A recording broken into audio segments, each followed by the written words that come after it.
Well, g'day everyone and welcome back to the channel. We're finally back on the road, aren't we, Al?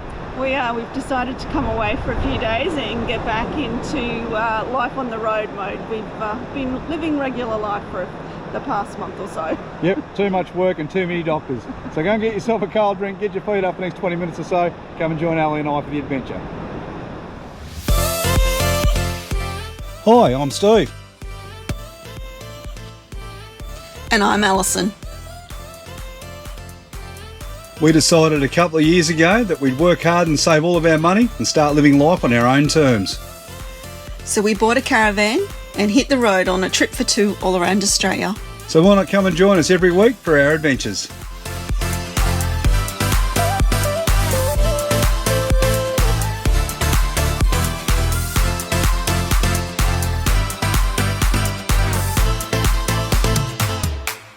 As we said in the introduction, this week we're on the Sunshine Coast. What became the Sunshine Coast, Al? We came to the Sunshine Coast just to get back into the groove of living life on the road. We've been stationary for the last 5 or so weeks with doctor's appointments and being practical and doing some work and getting some money back into the bank account. Yes, we were back at Woolworths Ruler while putting some money back in the bank, as Al said. And I'd just like to give a big shout out to all the people who popped into the shop and said g'day. That was fantastic, wasn't it? It was. I was stopped by a few people who knew who we were and said hello. So it was lovely, and thank you for doing that. Yeah, it still feels strange because, you know, like obviously we know people watch our channel, but when people recognise you and you're doing other things, you think, oh, and then you do that, and we just love that support. It's absolutely fantastic. We love to have a chat too, don't we? It was really good. But unfortunately, we've left down there now, and we're going to make our way up the coast as we head towards Darwin. In a few days, we'll start to make that venture, won't we? Yes, we will. But in the meantime, we've come to stay at a place where we've stayed before, and some of you might remember it from our Tiwa Beach episode. We've done an overnighter at Cooroy in the RV Stopover, but we've come here to centre ourselves on the Sunshine Coast the next couple of days, haven't we? We have, yes. It's quite economical here, $15 a night, and you're very close to the Cooroy township, and really only about 20 minutes to Noosa and half an hour down to Mooloollaba. So yeah, it's a great place to base yourself.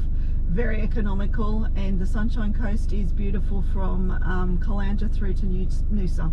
It is, yeah. And some of the things they offer here, I'll just throw some photos in while we're talking. But here there's a dump point. You can get access to water. You can get the daily newspaper or the local newspaper.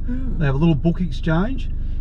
They don't have power here, so you just need to make sure that you're okay for power. Yes. But other than that, you get pretty much everything else. And as Alison said, Cooroy is walking distance up to the shops and the restaurants, little cafes, and everything else is really accessible to get to, isn't it? It is. It's a great little spot to base yourself. So we're going to get about. We'll take you down to Mooloollaba, give you a look around down there, and we'll work our way back up the coast. We don't have time to show you all of what the Sunshine Coast has got to offer, so we're just going to pick 3 of our favourite spots and let you know what we think about those. Okay, if you come and stay at Cooroy, at the end of the property you'll find the caretaker's residence at the end there. We don't go in and disturb her, but right outside is the pay station. So here you'll find some envelopes and some pens just to add your details, and you make your donation. You just pop it in a little black box there. You can stay here for a maximum of 4 nights, which is plenty of time to get out and see the Sunshine Coast. Here's the grounds themselves. You see there's plenty of room for plenty of caravans. It's not real busy here at the moment. As we said, it's mid-May. So there's not too many people out on the road at the moment, but you are, and this is the one thing I'll say about the campsite, you're right next to a factory, which is here, and it does make a bit of noise. It's not too bad though, but if you're noise conscious, it might be something that you need to consider before you come here. But if you watch or have a look at the road as it goes further down here, you'll see there's a gate. There's also camping on the other side of those rocks there, which might take you a little bit away from that noise, but certainly something to consider when you come here. Here we are. Got ourselves a great little spot. There's plenty of sun here for your solar. The grass is always immaculate. Well, it has been the 2 times that we've stayed here. It is a little bit boggy over the back there, but there's been a lot of rain on the Sunshine Coast recently, so that might add to that. But yeah, we really enjoyed it here, and it's been a great place to base ourselves to explore the Sunshine Coast. You need to be self-contained, and you've got to contain your water, so you can't let it run out on the grass here. But as we showed you earlier, there's a dump point here. You can go and let your grey water run down that. Geez, the van's looking sexy today. So's the wife. There she is. Well, before we get too far into today's episode, I thought I'd take some time out and have a talk to you about our BLUETTI AC240 Power Station. Some of you will remember, about 6 weeks ago, we put out an episode where we actually reviewed the product, we unboxed it, we spoke about its specifications, and we put it to the test. If you missed that episode, I'm going to put a link in the description of this video. You can go back and watch that because it has some really good information and a lot of people enjoyed it. But the other thing that came from that episode was a lot of questions, not so much about the BLUETTI and its capability, but what it was going to be like over the longer term. Because I think the question, or the thing that's on a lot of people's minds, is what can I replace a generator with? We're looking for cleaner, greener energy solutions. And is this the stopgap, or the part where I say, no, I don't need a generator anymore, I can use the power station? And for Ali and I, I've got to say now, after about 3 months of use in our everyday lives, this has become a very integral part of our power management system, and I can safely say that we will not buy a generator in the future. We will keep going with our BLUETTI AC240 Power Station because it has really completed that gap. It's given us longer opportunities off-grid. It's easy to recover its charge. It runs all of our high voltage appliances, and that's what I thought I'd have a talk to you about today, the sorts of things that we're using it for.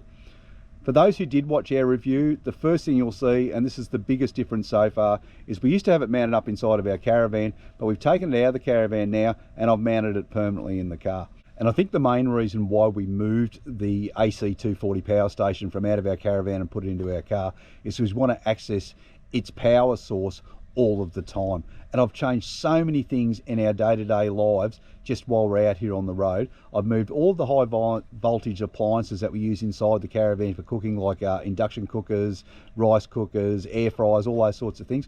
I bring it all outside now. I pull out the tray here on the back of the drawer, mount it up on there and do all the cooking outside. And that's killed 2 birds with 1 stone. First of all, it's reduced the impact on the batteries inside of the Caravan, and the other thing it's done is removed all those cooking smells that you get inside your van away, and it stopped the van from heating up. For those who live in their Caravans full time, you know it doesn't take too long when you're cooking inside for the inside of your Caravan to heat up, and on hot days that can be absolutely diabolical.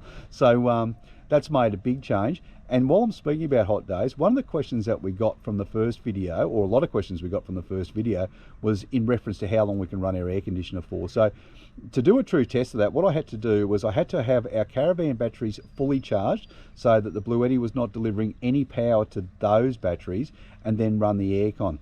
And I can tell you from the tests that we done, we were able to run our air conditioner for 3 hours at 23 degrees until we depleted the charge inside of our BLUETTI power station.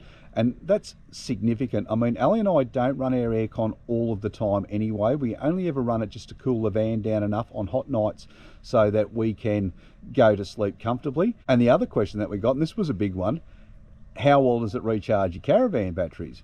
Well, from a full charge in this, and I've done this 3 times now, from a full charge in this, charging the Caravan batteries, I can put 100 amps back into my Caravan before I deplete the BLUETTI AC240 power station, which is pretty good. We've got 400 amps of lithium inside the Caravan, so that puts back a quarter of the charge in. That's about, sometimes that's about 2 days for us off-grid on cloudy days. Remember, most of the time you pick up and you drive again, so you're charging your Caravan batteries as you're driving, and of course you're charging your BLUETTI as you drive, because we plug our BLUETTI into our AC plug or our cigarette socket in the back of the car. Some of the other things that I've changed is I've moved some of the more sensitive products that we need to charge inside of our Caravan out here. I can now charge them on the BLUETTI because it's got the pure sine wave inverter, which is 2400 watts, which is pretty good for the size of this unit here. So things like Alison's computer when we're out on the road, my drone batteries, just those sorts of things, they go straight into the power points out here.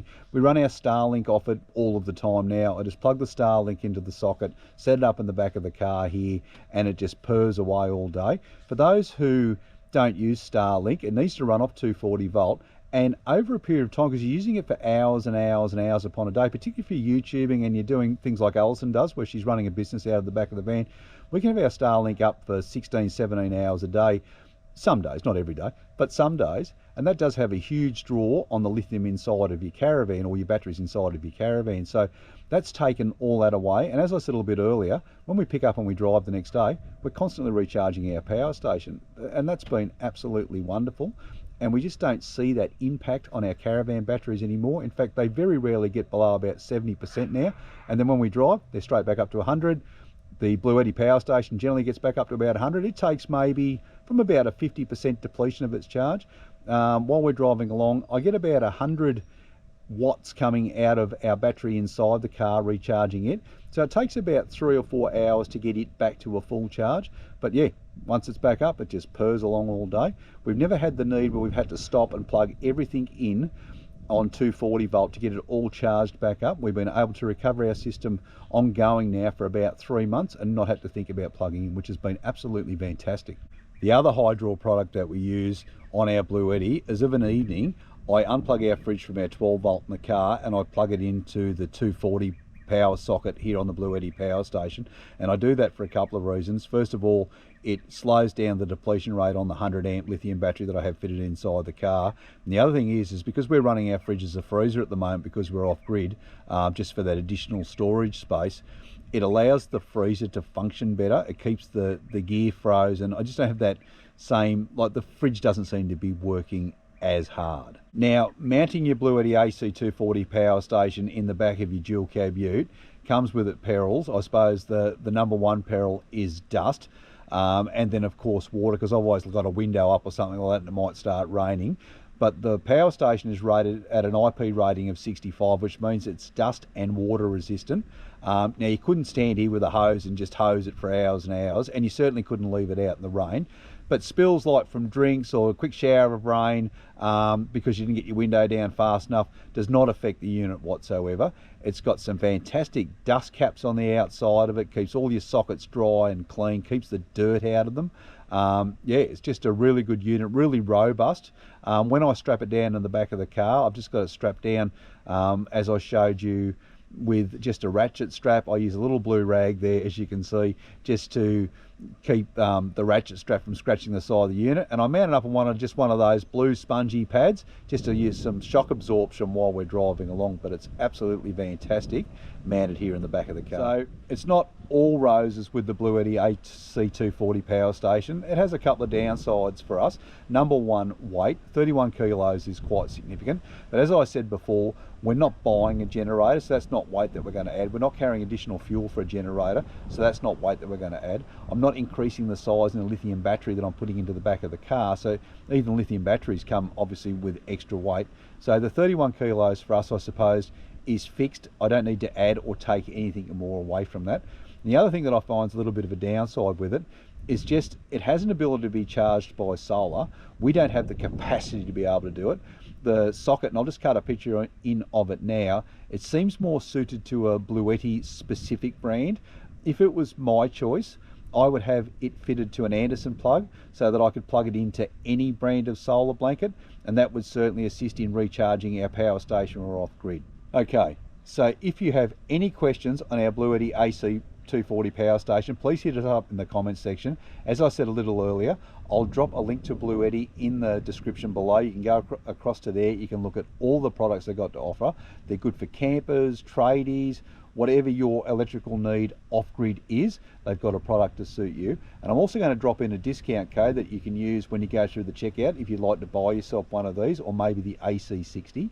And I'll also drop in a link to it so you can have a look at that as well. You might be able to save yourself a few bucks when you go through the checkouts. Anyway, that's all I've got for the BLUETTI AC240 Power Station for now. Let's get back to the Sunshine Coast. Well, we've decided to start our day on the coast where our journey begun, wasn't it? Yes, it was a few years ago. We've come down to Sunseeker Caravans at Caloundra.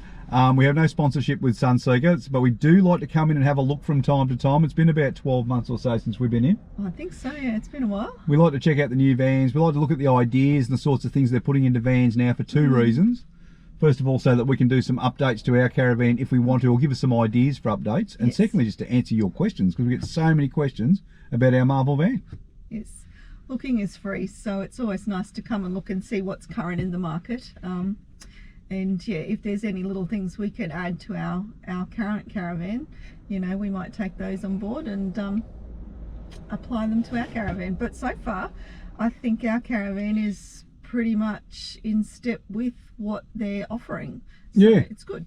Yeah, we did make a lot of upgrades as we showed you before, and we often have conversations when we're driving, if we replaced our van, what might we replace it with? And we can never come up with a better option, can we? Not to this point, no. No. Anyway, we'll get in, we'll have a bit of a look around. We'll show you a couple of vans while we're here.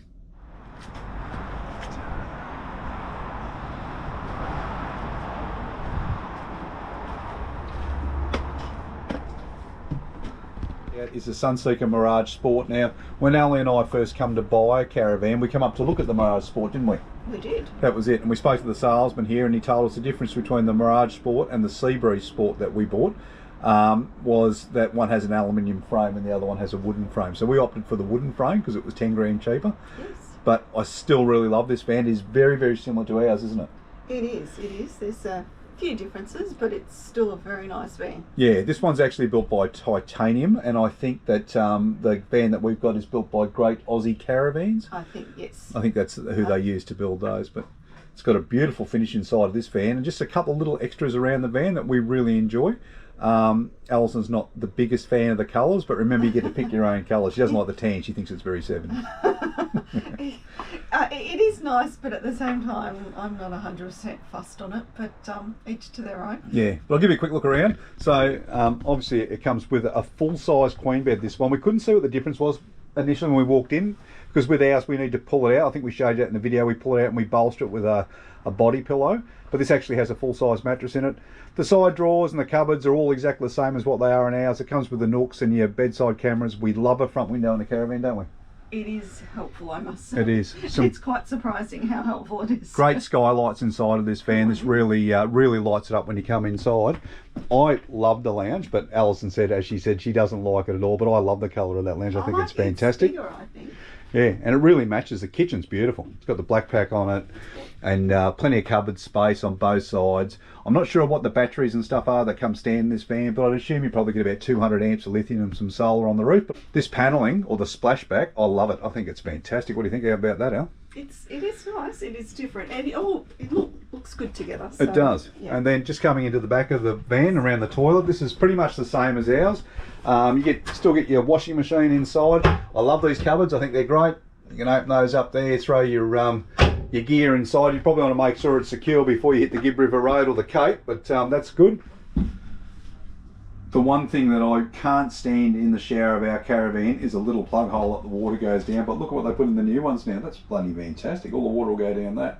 If I had a chance at buying another caravan, this would be certainly on the list somewhere. Yes, we've always liked both the Sunseeker and the Marvel vans. They produce some good vans. Yeah, they do. Yeah. Okay.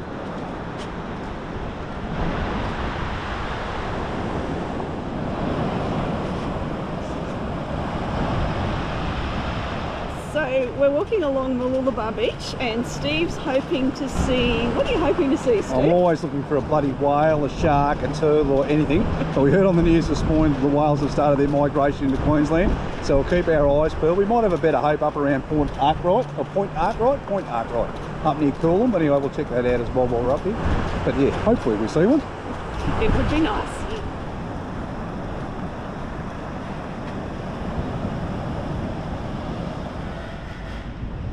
Crikey. If you come to Mooloolaba, there's not too many caravan park options that you can get into easily here, is there, Al? No, I think you have to go down the road to Cotton Tree these days. Exactly, but there's plenty of hotels all the way along the waterfront. This is the mantra at Mooloolaba. We're not flogging it for any particular reason other than this is where we got engaged. It was. Well, a few years ago, where we're standing right now used to be a caravan park, didn't it? It was a caravan park. It was, and when we first started thinking about travel, this is one of the spots that we wanted to stay in, and we come up and visited a couple of years ago.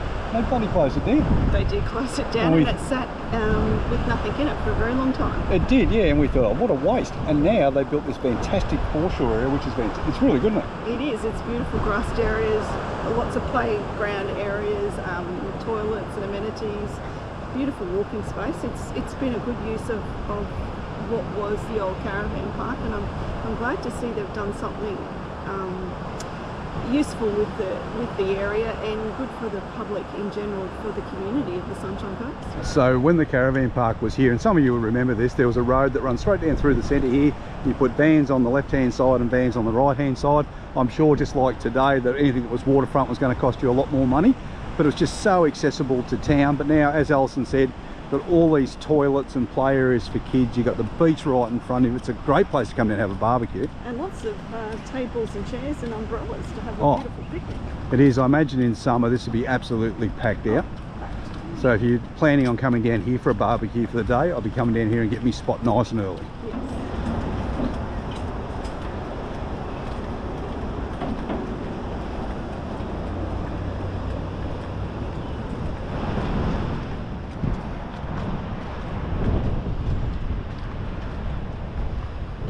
Alright, if you come to Mooloolaba, make sure you take the walk up through the old caravan park that we showed you, which is now a fantastic foreshore, isn't it? It is quite a good use of the old caravan park area, yeah. Yes. We thought the area was doomed when the caravan park went away, but geez, they built a nice facility down there. They really have. Yeah. If you continue the walk though, you come up the hill, it's about 4 or 5 minutes up the boardwalk. Yes. And you'll come to the HMAS Brisbane Memorial site. And the interesting thing about this, other than it memorialises those who served on the HMAS Brisbane, is that it points in a direct alignment to where the actual wreck is off the shore, which is also one of the best dive sites, I'm told, in Australia.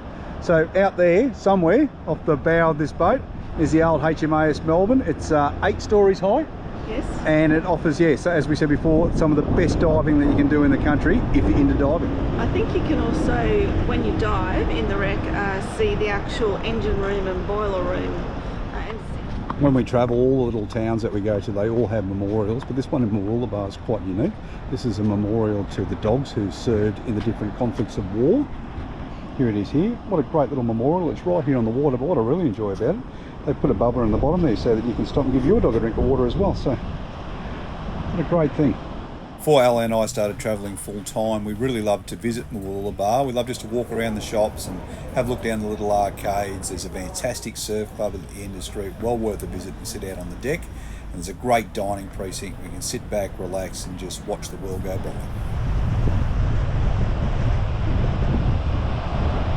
Come up to Cotton Tree Beach. It's a great little beach. I don't think I've been up here for about 10 years or so. It's been quite a while.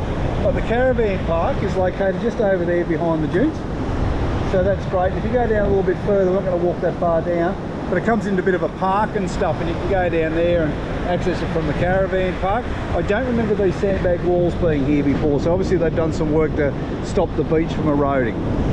But yeah, it's a beautiful spot, isn't it? It is quite beautiful. I've not been to the Cotton Tree Beach before, but friends and work colleagues who have, and they all speak highly of it. Yeah, it is. It's really nice, and you get a spectacular view back down to Alexandra Headland, and then all the way around Mooloolaba, where we were. We had a little bit of lunch earlier, right over to the point on the far side.